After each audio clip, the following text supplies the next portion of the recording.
Saudi আরবের নারী অশ্বারোহী সাদ আল সাম্মারি আবারও বিতর্কের কেন্দ্রবিন্দুতে চলে এসেছেন।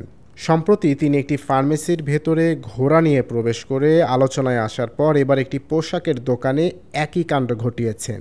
নতুন একটি ভিডিওতে দেখা গেছে সৌদি আরবের জাজান প্রদেশের সাবিয়া অঞ্চলের একটি পোশাকের সুপার মার্কেটে ঘোড়া নিয়ে প্রবেশ করেছেন সাম্মারি। তিনি একটি সুসজ্জিত পোশাক পরে দোকানটির পণ্যের প্রচার চালাচ্ছেন। এর আগে একটি ফার্মেসির ভেতরে ঘোড়া নিয়ে প্রবেশ করে বিতর্ক তৈরি করেছিলেন সাম্মারি। ওই ঘটনার পর সৌদি স্বাস্থ্য মন্ত্রণালয় ফার্মেসিটির বিরুদ্ধে আইনি ব্যবস্থা নেওয়ার ঘোষণা দিয়েছিল। ফার্মেসির ঘটনায় ভাইরাল হওয়া একটি ভিডিওতে দেখা যায় সাম্মারি খুবই সাবলীলভাবে ঘোড়ায় চড়ে ভেতরে প্রবেশ করছেন এবং তাক থেকে প্রয়োজনীয় জিনিস সংগ্রহ করছেন। অনেককে এ সময় ঘটনাটি মোবাইলে ধারণ করতেও দেখা গেছে। বিষয়টি পরে সামাজিক মাধ্যমে ব্যাপক আলোচনা সমালোচনার জন্ম দেয়। দ্য সৌদি ইকুয়েস্ট্রিয়ান সাদ নামে পরিচিত এই নারী সৌদি আরবের অন্যতম জনপ্রিয় অশ্বারোহী।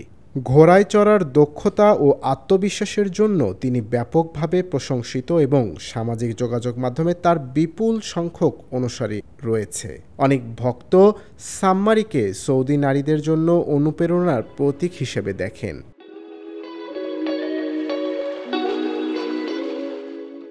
ইন্টারন্যাশনাল ডেস্ক, দৈনিক করতোয়া।